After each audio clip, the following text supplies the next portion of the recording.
சிம்பிளாக அனார்கலி ட்ரெஸ்ஸை எப்படி ஸ்டிச் பண்ணுறதுன்னு பார்ப்போம் வாங்க. இந்த மாதிரி ஏற்கனவே கட் பண்ணி வச்சுருக்கிற மெயின் கிளாத்து மேலே இந்த மாதிரி லைனிங் கிளாத்து வச்சுட்டு கழுத்தை சுற்றி ஒரு 1/4 இன்ச்சு தையல் போட்டுக்குவோம். அதுக்கப்புறம் எக்ஸ்ட்ரா இருக்கிற கிளாத்து இந்த மாதிரி கட் பண்ணிவிட்டு கழுத்தை சுற்றி இந்த மாதிரி வெட்டி விட்டுக்குவோம்.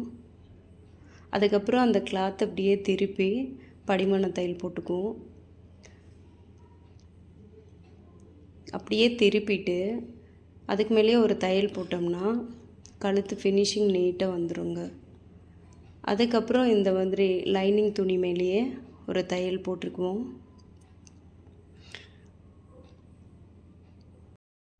எக்ஸ்ட்ரா இருக்கிற கிளாத்தை கட் பண்ணிக்குவோம். இந்த மாதிரியே முன்பக்கமும் நம்ம தைச்சி வச்சுக்குவோம்.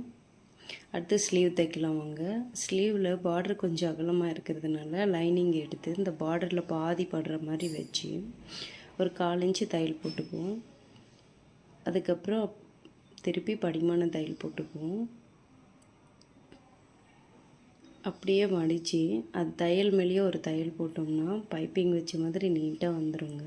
அதுக்கு மேலே லைனிங் மேலேயே ஒரு தையல் போட்டுக்குவோம். இப்போ எக்ஸ்ட்ரா இருக்கிற கிளாத்தை கட் பண்ணிக்குவோம். இந்த மாதிரியே 2 ஸ்லீவும் தைச்சி வச்சுக்கோங்க. இப்போ பாடி பார்ட் ஜாயின் பண்ணிக்குவோம். இந்த மாதிரி நல்ல பக்கத்துக்கு மேலேயே நல்ல பக்கத்தை வச்சுட்டு ஷோல்டர் ஜாயின் பண்ணிக்குவோம். தைக்கும்போதே 2 தையல் போட்டு தைச்சிக்கோங்க. இப்போ அடுத்த பக்கமும் அப்படியே ஜாயின் பண்ணிக்குவோம்.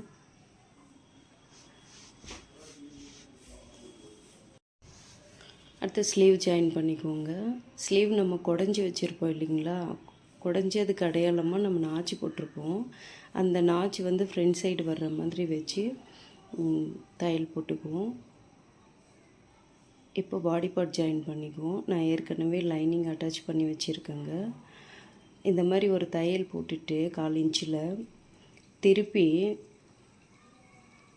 அதுக்கு மேலேயே இந்த மாதிரி படிமான தையல் போட்டோம்னா ஃபினிஷிங் நீட்டாக இருக்கும். அதுக்கப்புறமா சைடில் மார்க் பண்ணிக்குவோம். மெயின் கிளாத்தோட அளவு மார்க் பண்ணிவிட்டு மார்க் போட்டது மேலேயே ஒரு தையல் போட்டுக்குவோம். அப்புறம் எக்ஸ்ட்ரா 1/2 இன்ச்சு விட்டுருப்போம் இல்லைங்களா, அது மேலேயுமே ஒரு 2 தையல் போட்டுக்குவோங்க. அதுக்கப்புறம் கீழே இந்த மாதிரி மடித்து அடிச்சிட்டோம்னா ஃபினிஷிங் நீட்டாக வந்துடுங்க. சிம்பிளாக கழுத்துக்கு லேஸ் மட்டும்தாங்க வச்சுருக்கோம். கஸ்டமருக்கு இந்த ட்ரெஸ்ஸு ரொம்ப பிடிச்சிருந்துச்சு. அவங்களும் போட்டுட்டு ஃபிட்டிங் நல்லா இருக்குன்னு சொன்னாங்க. அவங்களுக்கு இந்த ட்ரெஸ்ஸு ரொம்ப பிடிச்சிருந்துச்சிங்களா. அவங்களுக்கும் இந்த ட்ரெஸ்ஸு பிடிச்சிருந்துச்சின்னா லைக் பண்ணுங்கள்.